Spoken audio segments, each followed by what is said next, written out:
లూకా సువార్త 2వ అధ్యాయము 9వ వచనం చదువుకుందాం. ప్రభువు దూత వారి యొద్దకు వచ్చి నిలిచెను. ప్రభు మహిమ వారి చుట్టూ ప్రకాశించినందున వారు మిక్కిలి భయపడిరి. చాలమ్మా. అలాగే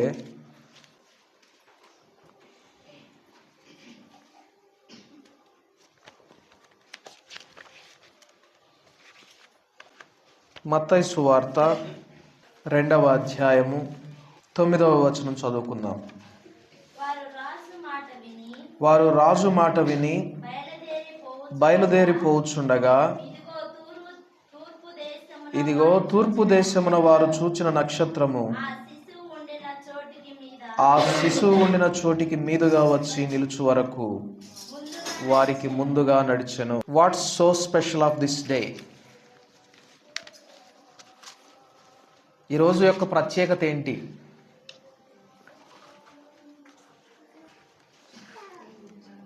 ప్రతిదీ కూడా ప్రత్యేకమే. Special of clothes, special food, ప్రత్యేకమైన ఆహారం, ప్రత్యేకమైనటువంటి బట్టలు, ప్రత్యేకమైన సందడి, ప్రత్యేకమే. కానీ ఆ దినాన ఏంటి ప్రత్యేకం? 2000 సంవత్సరాల క్రితం ఈ సంఘటన జరిగినప్పుడు ఎందుకు ప్రత్యేకమైంది? ఎందుకంటే అప్పటికి 400 సంవత్సరాలుగా జనులకు లేదా ఇశ్రాయేలీయులకు వెలుగు లేదు. ప్రవక్తలు ప్రవచించడం ఆగిపోయింది. ప్రవక్తల కాలం ముగిసిపోయింది. అప్పటికి ఫైనల్గా రావాల్సిన ప్రవక్త ఒకరున్నారంతే. 400 సంవత్సరాలుగా అంధకారంలో ఉండిపోయింది. దేవుని యొక్క మాట లేకపోతే దేవుని యొక్క వెలుగు జనులకు లేదు. ఎలాగైతే న్యాయాధిపతుల చివరి దినాలలో జనులు ఎలాగైతే ఆ దినములలో జనులకు రాజు లేడు, ప్రతివాడు తన ఇష్టానుసారముగా ప్రవర్తించుచు వచ్చను అన్న రీతిన ఆ దినాలు ఉన్నాయి. సడన్గా ఒక్కసారిగా దేవుని యొక్క వెలుగు ప్రకాశించడం ఆరంభమైంది. అదే పౌలు భక్తుడు అంటాడు, అంధకారములో వెలుగు కమ్మని పలికిన ఆ స్వరం మా హృదయాల్లో ప్రకాశించాడు అంటాడు. ఒక్కసారిగా చీకటిలో ఉండినటువంటి వారికి వెలుగు ప్రకాశించడం జరిగింది. ఇక్కడ మనం చూస్తే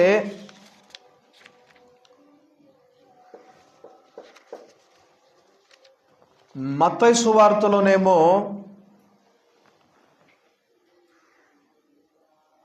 నక్షత్రము వారికి దారి చూపించినట్లుగా, ఇంకొక మాటలో చెప్పాలంటే నక్షత్రము వారిని బాలుడైన శిశువుగా ఉండినటువంటి యేసుని వద్దకు నడిపించినట్లుగా చూస్తాం. ఇక్కడ లూకా సువార్తలో దేవుని యొక్క మహిమ వారిని పురుకొల్పినట్టుగా, నడుమని చెప్పినట్లుగా చూస్తా ఉన్నాం.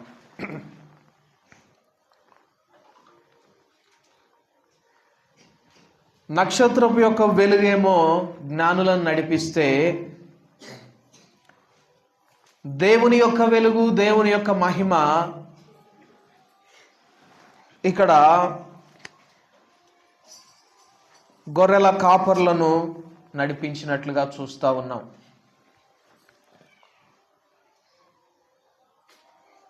గొర్రెల కాపర్లు రాత్రి వేళ తమ మందను కాచుకొనుచుండగా ప్రభు దూత వారి యొద్దకు వచ్చి నిలిచెను. ప్రభు మహిమ వారి చుట్టూ ప్రకాశించినందున ఏం జరిగింది? ఎప్పుడైతే దేవుని వెలుగు వారి చుట్టూ ప్రకాశించిందో వారిలో భయము వచ్చింది. ఈ దినాలలో అంధకారంలో జనులు మగ్గిపోవడానికి ప్రధాన కారణం దేవుని భయం లేకపోవడం. దేవుని భయం రావాలి అంటే ఏం కావాలి? దేవుని యొక్క వెలుగు ప్రకాశించాలి. దేవుని యొక్క వెలుగు మన మీద ప్రకాశించినప్పుడు మాత్రమే మన హృదయాల్లో దేవుని భయం ఉంటుంది. అందాక దేవుని భయం మనలో ఉండదు. ఎన్నిసార్లైనా దేవుని మాటలను వింటాం, వదిలేస్తాం. కానీ ఎప్పుడైతే దేవుని వాక్యము మన హృదయం మీద ప్రకాశిస్తుందో, నీ వాక్యపు వెలుగులో నా అంతరింద్రియముల్లోని చీకటి బయటపడింది అని చెప్పని మనము దేవునికి భయపడతాం. దేవుని వెలుగు భయమును కలిగించింది. అక్కడ నక్షత్రపు వెలుగు లేక వాక్యానికి ప్రతీకగా ఉండినటువంటి నక్షత్రపు వెలుగు జ్ఞానులకు జ్ఞానము నేర్పింది. చూడండి, యెహోవా యందలి భయము జ్ఞానమునకు మూలము. వాళ్ళు జ్ఞానవంతులు కదా, అంటే వాళ్ళకి ఆల్రెడీ భయం ఉన్నదా? ఇక్కడ వీరికి భయం లేదనా? చూడండి, దేవుని వెలుగు లేనంత కాలము మనము భయము కలిగి ఉండము, దేవుని భయం కలిగి ఉండము. దానికి మూలము దేవుని యందలి భయం అనేది జ్ఞానమునకు మూలము. వారు దేవుని వెంబడించడానికి దేవుని యందలి భయము కలిగి ఉన్నారు, బానే ఉంది. అంతటితో సరిపోతుందా? దేవుని దర్శిస్తే సరిపోతుందా? చూడండి, బైబిల్ గ్రంథం సెలవిస్తున్నది, భయమునుంది పాపము చేయకుడి. ఎప్పుడైతే దేవుని వెలుగు మన హృదయాల్లో ప్రకాశిస్తుందో, దేవుని భయం మనలోకి వస్తుంది, అది మనల్ని పాపమునకు దూరం చేస్తుంది.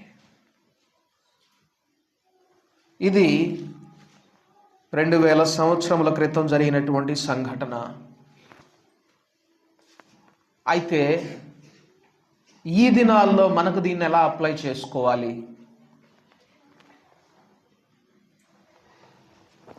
అనేది ఒకసారి మనం చూద్దాం. సంఖ్యాకాండము 6వ అధ్యాయం 23 నుండి 27 వచనాలు చూద్దాం. సంఖ్యాకాండము 6వ అధ్యాయం. మీరు ఇశ్రాయేలీయులను ఈలాగు దీవింపవలెను. మీరు ఇశ్రాయేలీయులను ఎలాగ దీవించాలి అని మోషే చెప్తా ఉన్నాడంటే అహరోను సంతతికి చెప్తా ఉన్నాడు. ఎలా దీవించాలి? యెహోవా నిన్ను ఆశీర్వదించి నిన్ను కాపాడునుగాక. ఎవరైనా దీవించే విధానం దాదాపుగా ఇలాగే ఉంటుంది. దేవుడు నిన్ను ఆశీర్వదించి నిన్ను కాపాడునుగాక. దేవుడు నిన్ను ఆశీర్వదించి నిన్ను దీవించునుగాక. దేవుడు నిన్ను అభివృద్ధి చెందించునుగాక. ఇలాగే ఉంటుంది. కానీ దేవుని యొక్క ఆశీర్వాదం వేరే విధంగా ఉంటుంది, ఇంకొంచెం ఎక్కువ ఉంటుందన్నమాట. మీరు ఇశ్రాయేలీయులను ఈలాగు దీవించాలి. ఇట్లా దీవించాలి. మీరు ఎలాగా? యెహోవా నిన్ను ఆశీర్వదించి నిన్ను కాపాడునుగాక. యెహోవా నీకు తన సన్నిధిని ప్రకాశింపజేసి నిన్ను కరుణించునుగాక. దేవుడు ఆశీర్వదించే విధానంలో ఎలాగుంటుందంటే, దేవుని వెలుగు ప్రకాశిస్తుంది.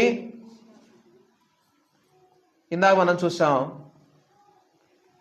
ఆ ప్రకాశమానము దేన్ని అనుసరించి ఉంటుంది? ఇంకా భయాన్ని అనుసరించి ఉంటుంది. ఇక్కడ దేవుని సన్నిధి కాంతి ప్రకాశిస్తుంది, దేవుని కరుణ దొరుకుతుంది. కాబట్టి దేవుని యొక్క వెలుగు ప్రకాశించినప్పుడు భయము, దేవుని యొక్క వెలుగు ప్రకాశించినప్పుడు జ్ఞానము, దేవుని యొక్క వెలుగు ప్రకాశించినప్పుడు దేవుని యొక్క కరుణ మనకు దొరుకుతాయి. ఇంకా అంతేకాదు, చూడండి, యెహోవా నీ మీద తన సన్నిధి కాంతి ఉదయింపజేసి నీకు సమాధానము కలుగజేయునుగాక. ఎప్పుడు సమాధానం వస్తుంది? దేవుని యొక్క సన్నిధి కాంతి ప్రకాశింపచేయబడినప్పుడు. అందుకే నీ సన్నిధి కాంతి నా మీద ప్రకాశింపచేయి, నీ రక్షణ కాంతి నా మీద ప్రకాశింపచేయి అని చెప్పని కీర్తనాకారుడు మొర్ర పెడతాడు. ప్రభువా నీ యొక్క రక్షణ వెలుగును నా మీద ప్రకాశింపచేయి. ఎందుకంటే మనము దేవుని భయం కలిగి ఉండాలన్నా, దేవుని యొక్క వివేచన కలిగి ఉండాలన్నా, దేవుని యొక్క జ్ఞానము కలిగి ఉండాలన్నా, దేవుని యొక్క కరుణకు పాత్రులం అవ్వాలన్నా, దేవుని సమాధానంతో నింపబడాలన్నా అన్నింటికి మూలం ఏంటంటే 2000 సంవత్సరాల క్రితం అజ్ఞానుల మీద ప్రకాశించిన ఆయన సన్నిధి కాంతి, జ్ఞానుల మీద ప్రకాశించిన ఆయన సన్నిధి కాంతి ప్రకాశించడమే. దేవుని యొక్క వెలుగు మన మీద ప్రకాశిస్తేనే ఇంత గొప్ప ఆశీర్వాదం. చూడండి, దేవుని వెలుగు భయాన్ని పుట్టిస్తుంది మనలో, దేవుని భయాన్ని. దేవుని వెలుగు మనకు జ్ఞానాన్ని ఇస్తుంది. భయము నుండి మనం పాపము చేయకుండా ఉంచే విధంగా బుద్ధి కలిగిన వారమై దేవుని సన్నిధిని నడవగలుగునట్లుగా దేవుని భయం, దేవుని యొక్క వెలుగు మనల్ని నడిపిస్తుంది. దేవుని వెలుగు ఆ దినాలలో వారిని నడిపించింది కదా, మరి ఇప్పుడు మనల్ని నడిపించేది ఏంటి? చూడండి, మనం ఇప్పుడు ఎక్కడికి బయలుదేరదాం? యోహాను సువార్త 1వ అధ్యాయము. యోహాను సువార్త 1వ అధ్యాయం. మనము పరమకానాను ప్రయాణంలో ఉన్నాము. మరి మనకు వెలుగు ఏమిటి? యోహాను సువార్త 1వ అధ్యాయము 4-5 వచనాలు చూద్దాం. ఆయనలో జీవముండెను, ఆ జీవము మనుష్యులకు వెలుగై ఉండెను. ఇప్పుడు దేవుని యొక్క వెలుగు ప్రకాశించినప్పుడు దేవుని భయం మనలోకి వస్తుంది. దేవుని యొక్క వెలుగు మన మీద ప్రకాశించినప్పుడు దేవుని యొక్క కరుణ మన మీద కృమ్మరించబడుతుంది. దేవుని యొక్క వెలుగు మన మీద ప్రకాశించినప్పుడు దేవుని సమాధానం మనలో నింపుతుంది. దేవుని యొక్క వెలుగు మనలో నివసించినప్పుడు మనలో దేవుని జీవం ఉంటుంది. ఆయన జీవమై ఉండెను, ఆయనలో జీవం ఉండెను, ఆ జీవము మనుష్యులకు వెలుగై ఉండెను.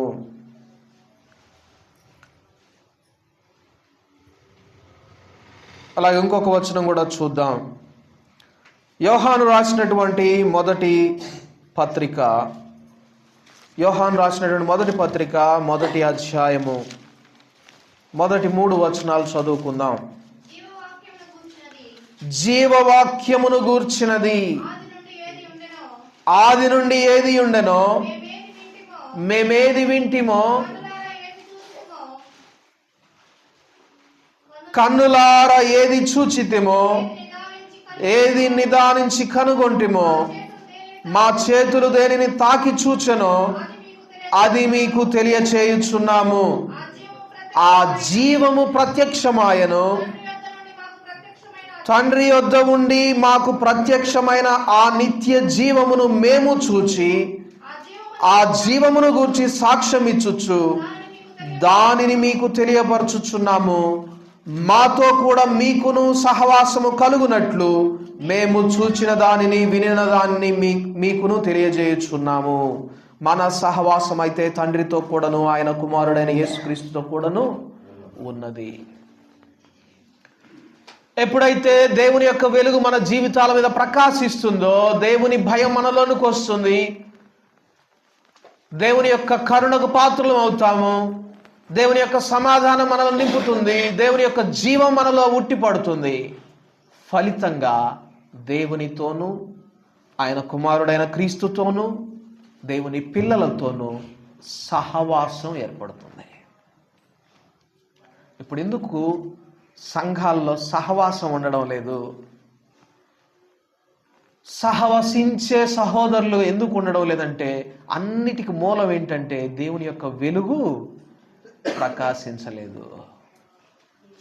ఇప్పుడు ఏం చేయాలి మరి? అయితే మనం కూడా అక్కడికి వెళ్దాం.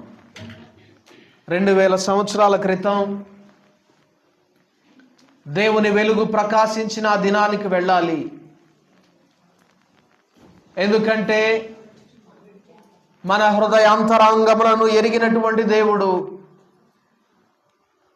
మీరు చీకటిలో నుండి ఆశ్చర్యకరమైన తన వెలుగులోనికి పిలిచిన వాని గుణాతిశయములను ప్రచురించు నిమిత్తం. మనము చీకటిలో ఉన్నామనేది ముందు మనం గ్రహించగలిగితే ఆయన పిలుపును మనం గుర్తించగలుగుతాం. ఎందుకంటే ఆయన నీతిమంతుల కోసం ఆయన రాలేదు. నీతిమంతులను పిలువ రాలేదు. ఆయన చీకటిలో ఉన్న వారి కోసమే వచ్చాడు. అయితే చీకటిలో ఉన్నాను అని గుర్తించగలిగిన వారి కోసమే వచ్చాడు. కాబట్టి నా ఆత్మీయ జీవితం బాగుంది, నేను బాగానే ఉన్నాను అని అనుకున్నంత కాలము దేవుని యొక్క వెలుగు మన మీద మాత్రం ప్రకాశించదు. ఇక్కడ దేవుని వెలుగు మన మీద ప్రకాశించడానికి మరి ఒక ప్రధాన కారణాన్ని కూడా ఈ దినాన ఒకసారి చూపిస్తాను. దేవుని యొక్క వెలుగు మన మీద ప్రకాశించాలి అంటే ఏం చేయాలి? ఆశ్చర్యకరంగా దేవుడు ఒక మాటను రాయించి ఉంచారు. ఎఫెసీయులకు రాసినటువంటి పత్రిక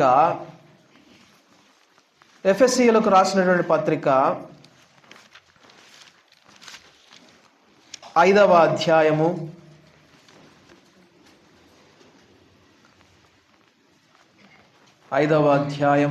13, 14 వచనములు చదువుకుందాం. సమస్తమును ఖండింపబడి వెలుగు చేత ప్రత్యక్షపరచబడును. ప్రత్యక్షపరచునది ఏదో అది వెలుగే గదా.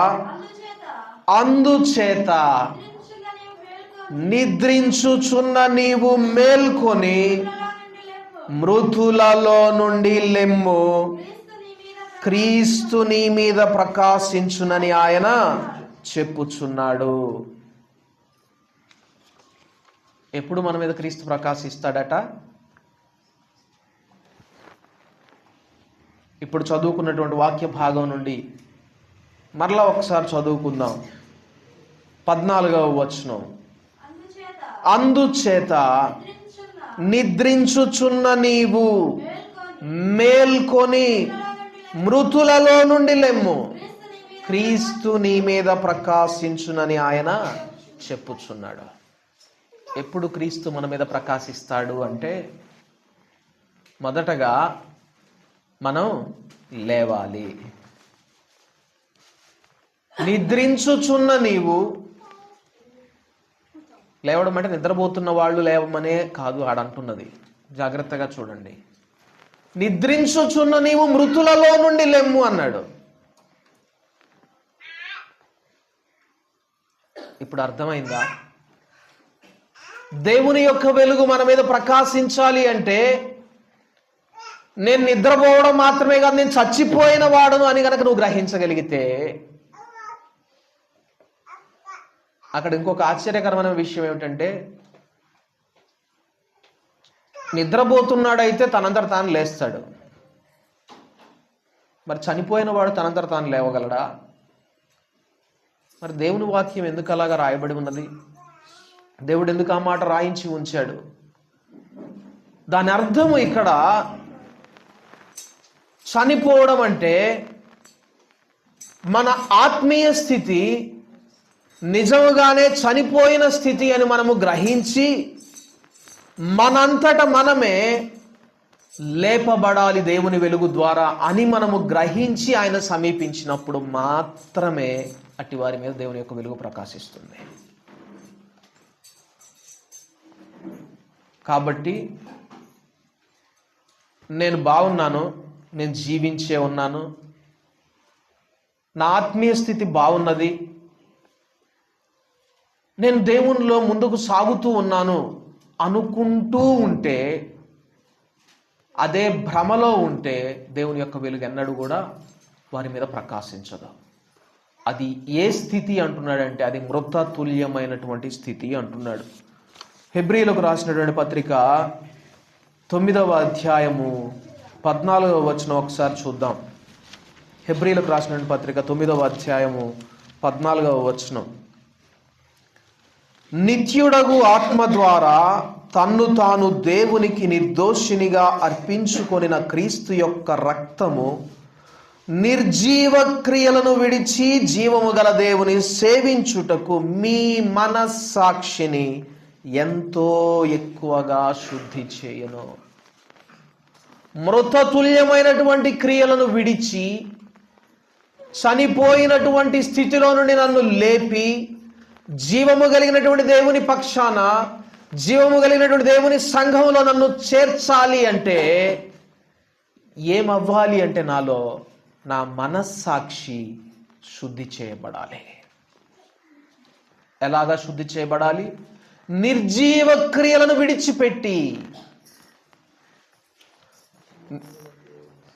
జీవము కలిగినటువంటి దేవుని సేవించుటకు. నిర్జీవ క్రియలను విడిచి మారు మనస్సు, హస్త నిక్షేపణము, బాప్తిస్మము, క్రీస్తు యొక్క మూలోపదేశములను మాని సంపూర్ణులం అవ్వడానికి సాగిపోదాం అంటాడు. ఎప్పుడు సంపూర్ణతలోనికి మనం వెళ్ళగలుగుతాం అంటే నిర్జీవ క్రియలను విడిచి జీవము కలిగినటువంటి దేవుని సేవించడానికి మనము సిద్ధపడినప్పుడు, అనగా మన మనస్సాక్షిని శుద్ధి చేసుకోవడానికి ప్రతిదినం మనం సిద్ధపడినప్పుడు మాత్రమే మన హృదయాల మీద దేవుని యొక్క వెలుగు ప్రకాశిస్తుంది.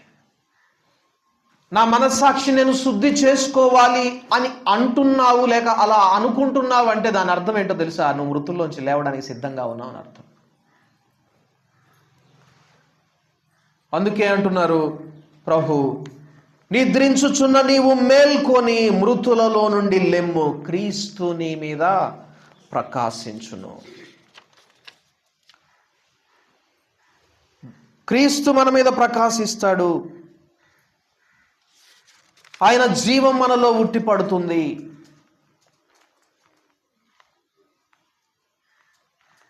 ఆయన వెలుగు మన మీద ప్రకాశించినప్పుడు మనము వెలుగులో నడవడం వలన ఏం జరుగుతుంది చూడండి. యోహాను సువార్త 11వ అధ్యాయము 9-10 వచనాలు ఒకసారి చూద్దాం. యోహాను సువార్త 11వ అధ్యాయము 9-10 వచనములు. అందుకు యేసు, పగలు 12 గంటలున్నవి కదా, ఒకడు పగటి వేళ నడిచిన ఎడల ఈ లోకపు వెలుగును చూచును గనుక తొట్రుపడడు. అయితే రాత్రి వేళ ఒకడు నడిచిన ఎడల వాని యందు వెలుగు లేదు గనుక వాడు తొట్రుపడును. వెలుగు ఉంటే మనము తొట్రుపడము. వెలుగు లేనట్లయితే తొట్టిల్లుతాం. అందుకే అంటాడు, తొట్టిల్లకుండా మిమ్మును కాపాడేటటువంటి క్రీస్తును మీరు శరణు వేడండి. అందుకే యేసు వైపు చూడండి. ఆయన తొట్టిల్లలేదు, మిమ్ములను కూడా తొట్టిల్లనివ్వడు. అదే క్రీస్తు యేసు యొక్క వెలుగును మనము పొందుకోవడం అంటే. మనము వెలుగులో నడచిన ఎడల తొట్రుపడము. వెలుగులో నడవని జీవితం అంటే ఏంటి? వెలుగులో నడవడం అంటేనేమో తొట్టిల్లము. మరి వెలుగులో లేని జీవితం అంటే ఏంటి? వెలుగుతో నింపబడడం అంటే పాపము లేని జీవితం కాదు, అది గుర్తుపెట్టుకోనండి.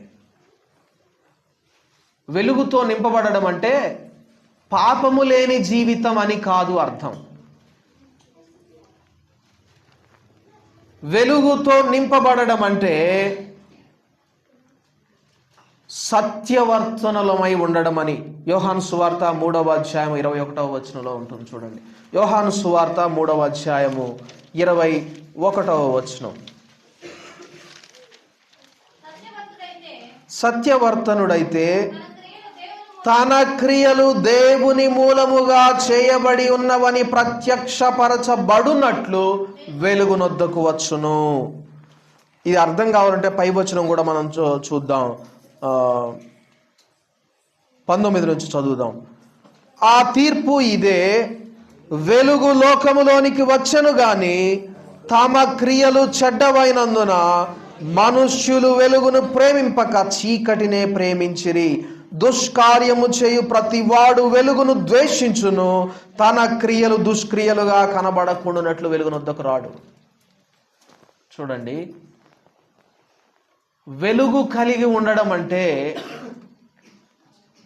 వెలుగు ఉన్నవాడు ఏం చేస్తాడట, వెలుగు లేనివాడు ఏం చేస్తాడు అర్థమవుతే వెలుగు ఉన్నవాడు ఏం చేస్తాడో అర్థమవుతుంది మనకు. వెలుగు లేనివాడు ఏం చేస్తాడు, తన క్రియలు దుష్క్రియలుగా కనబడకుండానట్లు వాడు వెలుగునొద్దకు రాడు. వెలుగులో ఉన్నవాడైతే తన క్రియలు ప్రత్యక్షపరచబడినట్లు వెలుగునొద్దకు వస్తాడు అంటున్నాడు. ఒక మాటలో చెప్పాలంటే తన హృదయాన్ని, తన యొక్క భయంకరమైనటువంటి హృదయ స్థితిని, తన యొక్క పాపపు స్థితిని కనబరుచుకోవడానికి వస్తాడట ఆ సత్యవర్తనుడు వెలుగునొద్దకు. వెలుగునొద్ద నివసించేవాడు చూసారా వేషధారణకు ఎంత దూరంగా ఉంటాడో.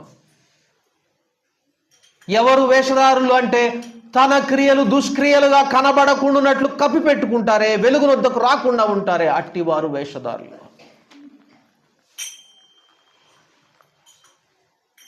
వెలుగునొద్దకు వచ్చినప్పుడు నా క్రియలు కనబడాలి దేవుని యొక్క వెలుగులో,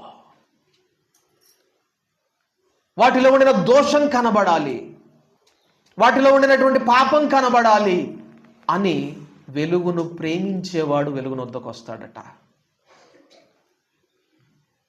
కాబట్టి వెలుగు ఉండిన వారిలో లేని వారిలో ఉండినటువంటి తేడా ఏంటి అంటే యథార్థత. క్రీస్తు యేసు యొక్క సువర్తమానము మనలో ప్రకాశించాలి అంటే మనలో ఏం ఉండాలి అంటే యథార్థత ఉండాలి. అవును, నా స్థితి ఇది, నేను కప్పిపెట్టుకోవాల్సిన అవసరం లేదు, నేను మనుష్యుల మెప్పు కొరకు నేను భక్తి చేయడం లేదు, నేను మనుష్యులను మెప్పించడానికి నేను దేవుని సన్నిధికి రావడం లేదు, నా స్థితి ఇదే అని యథార్థంగా ఎవరైతే ఉంటారో అట్టివారు వెలుగునొద్దకు వచ్చేవారు అని దేవుని వాక్యం సెలవిస్తూ ఉన్నది. అట్టి వారి మీద దేవుని యొక్క వెలుగు ప్రకాశిస్తుంది, అట్టి వారి యొక్క మనస్సాక్షి శుద్ధి చేయబడుతుంది, దేవుని యొక్క జీవంతో నింపబడతారు. అట్టి వారు ఫలితంగా తండ్రి అయిన దేవునితోనూ క్రీస్తుతోనూ దేవుని పిల్లలతోనూ సహవాసం కలిగి ఉంటారు. దేవుని యొక్క జీవమును పొందుకుని ముందుకు సాగుతూ ఉంటారు. అందుకే రోమీలకు రాసిన పత్రిక 2వ అధ్యాయము 4వ వచనంలో దేవుని అనుగ్రహము మారు మనస్సునందుటకు ప్రేరేపించును. దేవుని అనుగ్రహము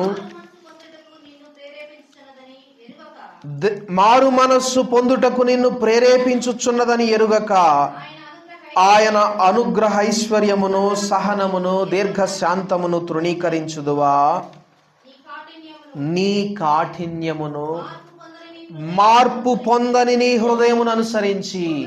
చాలమ్మా, చూడండి, దేవుని అనుగ్రహము మనము మారు మనస్సు పొందినట్లుగా ప్రేరేపిస్తుంది. దేవుని వెలుగు నీ యొక్క హృదయ స్థితిని చూపించి మారు మనస్సు పొందమని ప్రేరేపిస్తుంది. దానికి మారుగా నీ క్రియలను నీవు కప్పిపెట్టుకుంటే, అనగా హృదయాన్ని కఠినపరుచుకుంటే అదే అంధకారము అని బైబిల్ గ్రంథం సెలవిస్తూ ఉన్నది. ఎఫెసీయులకు రాసినటువంటి పత్రిక 4వ అధ్యాయము, ఎఫెసీయులకు రాసినటువంటి పత్రిక 4వ అధ్యాయం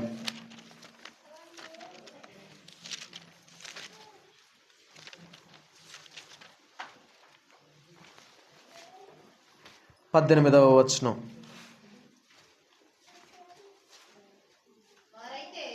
వారైతే అంధకారమైన మనస్సు గలవారై తమ హృదయ కాఠిన్యము వలన తమలోనున్న అజ్ఞానము చేత దేవుని వలన కలుగు జీవములో నుండి వేరుపరచబడిన వారై తమ మనస్సునకు కలిగిన వ్యర్థతను అనుసరించి నడుచుకొనుచున్నారు.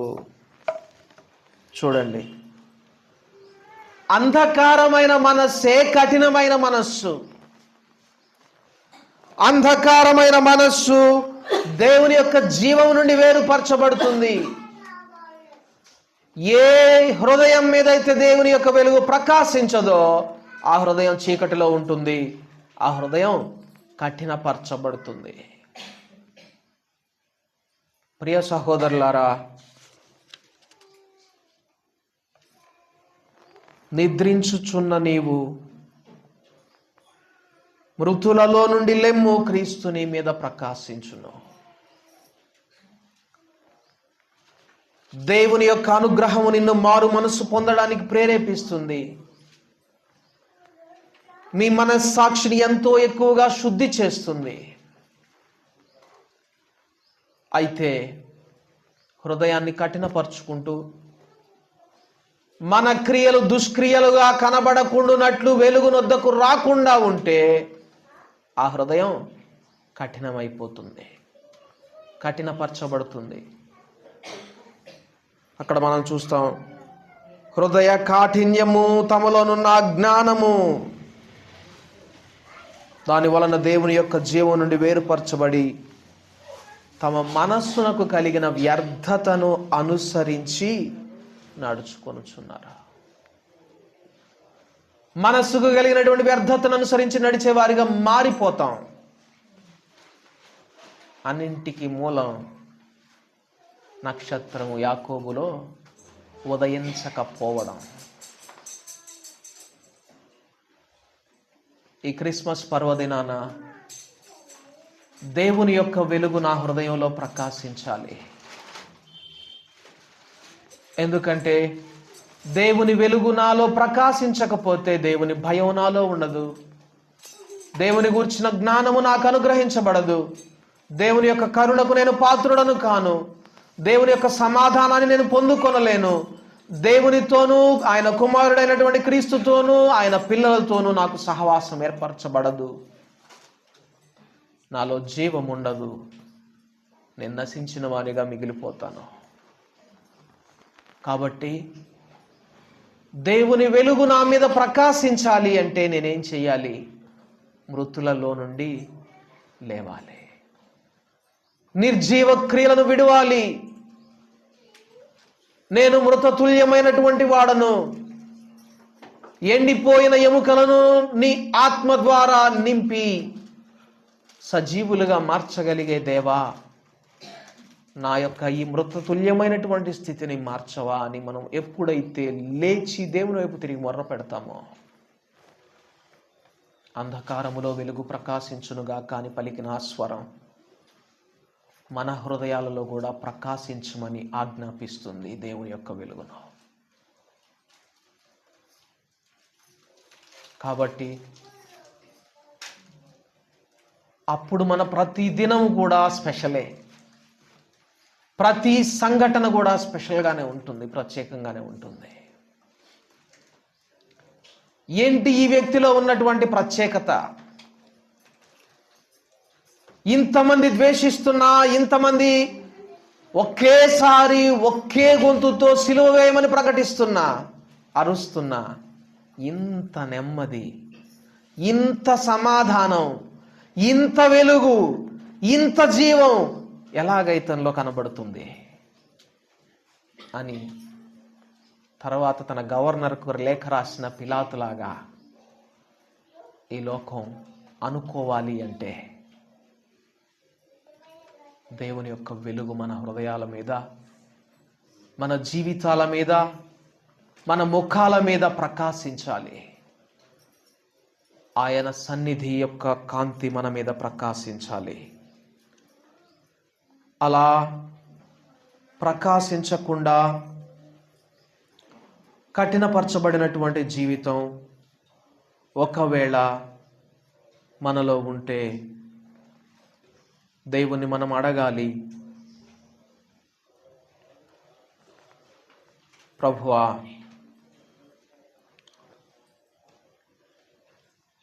నా అజ్ఞాన దశలో నేను నాకుండినటువంటి ఆశలను అనుసరించి ప్రవర్తించాను, నడిచాను. కానీ ఇప్పుడు నీకు విధేయుడనవుతాను. పేతురు రాసిన మొదటి పత్రిక 1వ అధ్యాయము 15వ వచనం. పేతురు రాసినటువంటి మొదటి పత్రిక 1వ అధ్యాయం 15వ వచనం.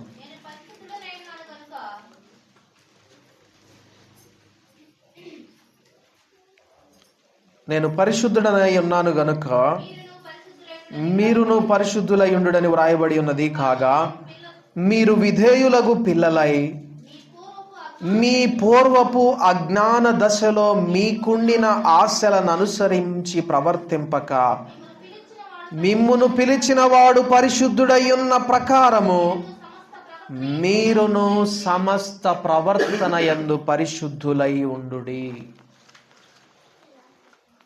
ఎప్పుడు నేను దేవుని యొక్క వెలుగుతో నింపబడిన వ్యక్తిగా కనబడతానంటే నా ప్రభు అయినటువంటి క్రీస్తు యేసు పరిశుద్ధుడై ఉన్న ప్రకారము నేను కూడా పరిశుద్ధుడనై ఉండినప్పుడే. దానికి దారి తీసేదేంటి అంటున్నాడంటే, విధేయులైనటువంటి పిల్లల వలె మీరుండాలి. లోబడని పిల్లల వలె కాదు, విధేయులైన పిల్లల వలె మీరుంటే మీ పూర్వపు అజ్ఞానపు దశలో మీరుండినట్లుగా మీ దురాశలను అనుసరించి మీరు ఇక మీదట నడవరు. చూడండి, గొర్రెల కాపర్లకేమో దేవుని యొక్క మహిమ ప్రకాశం దొరికింది, జ్ఞానులకేమో నక్షత్రపు వెలుగు దొరికింది. ఈ రెండిట్లో ఏది శ్రేష్టం అంటారు? దేవుని యొక్క మహిమ ప్రకాశము గొప్పదా, దేవుని నక్షత్రం యొక్క వెలుగు గొప్పదా? దేవుని యొక్క మహిమ ప్రకాశం గొప్పది. చూడండి, నేను అజ్ఞానిని, నాకు ఏ అర్హత లేదు, నీ వాక్యములోని గ్రహింపలేని గూఢమైన సంగతులను నాకు తెలియజేయని మనము కూడా ఈ అజ్ఞానులమని చెప్పని దేవుని ఎదుట ఒప్పుకుంటే దొరికేది దేవుని యొక్క మహిమ ప్రకాశం. పర్లేదులేండి, కొంచెం దేవుని జ్ఞానం ఉంటే చాలు, దేవుని వాక్యాన్ని అనుసరించి నడుస్తాను అని ఒక సిస్టమేటిక్గా, ఒక నిష్టగా గనక మనం వెళ్తే అప్పుడు కూడా వెలుగు దొరుకుతుంది.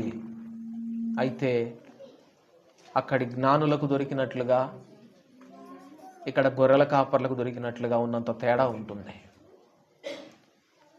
దేవుని యొక్క మహిమ ప్రకాశము వారిని భయంలోనికి నడిపించింది.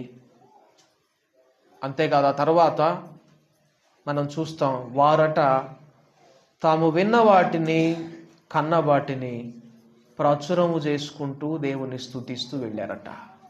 అదే జ్ఞానుల విషయంలో అలా కనబడదు. యేసు ప్రభు వారు ఆయన ఆరోహణమై వెళ్ళేటప్పుడు ఆయన ఇచ్చినటువంటి ఆజ్ఞ ఏంటి అంటే, అందరికీ ఇచ్చినటువంటి ఆజ్ఞ ఏంటి అంటే, మీరు సర్వలోకమునకు వెళ్ళి సర్వ సృష్టికి నా సువార్తను ప్రకటించండి, నాకు శిష్యులుగా చేయండి అన్నాడు. ఆ ఆజ్ఞను పాటించగలిగిన స్థితిలో గొర్రెల కాపర్లు ఉన్నారు. కానీ జ్ఞానులకు అవన్నీ ఏమీ పట్టలేదు. వచ్చారు, ఆరాధించారు, వెళ్ళిపోయారు. చూసారా, దేవుని యొక్క మహిమ ప్రకాశానికి నక్షత్రపు యొక్క వెలుగు ప్రకాశానికి ఎంత తేడా ఉన్నదో. నక్షత్రం వాక్యానికి గుర్తన్నాం కదా, వాక్యపు ప్రకాశం వారిని అంత గొర్రెల కాపర్లకు ఉన్నటువంటి ఆధిక్యతలోకి నిలవబెట్టలేకపోయిందా? అవును. ఈ వాక్యాన్ని వాక్యంగా చదువుకుంటూ వెళ్ళిపోతూ అర్థం చేసుకుంటూ ముందుకు సాగితే మన జీవితం అలాగే ఉంటుంది. అలా కాకుండా ఈ వాక్యం నాతో మాట్లాడాలి, నా హృదయంలో క్రియ చేయాలి, నా హృదయ కాఠిన్యత పోవాలి, నాలో ఉండిన చీకటి తొలగించబడాలి అని ఎప్పుడైతే ఆశ్రయిస్తామో ఇది దేవుని యొక్క మహిమగా మార్చబడుతుంది. అందుకే ఒక భక్తుడు అంటాడు, దేవుని వాక్యాన్ని రోజు నువ్వు చదువుతున్నప్పుడు ఒక తెల్లని కాగితం మీద నల్లని అక్షరాలలాగా మాత్రమే నీకు కనబడుతుందా? అయితే నీలో జీవం ఉండదు. అలా కాకుండా అందులో నుంచి నీకు స్వరం వినబడితే అది నీకు ప్రత్యక్షత అవుతుంది, అది నిన్ను జీవంలోనికి నడిపిస్తుంది అంటాడు.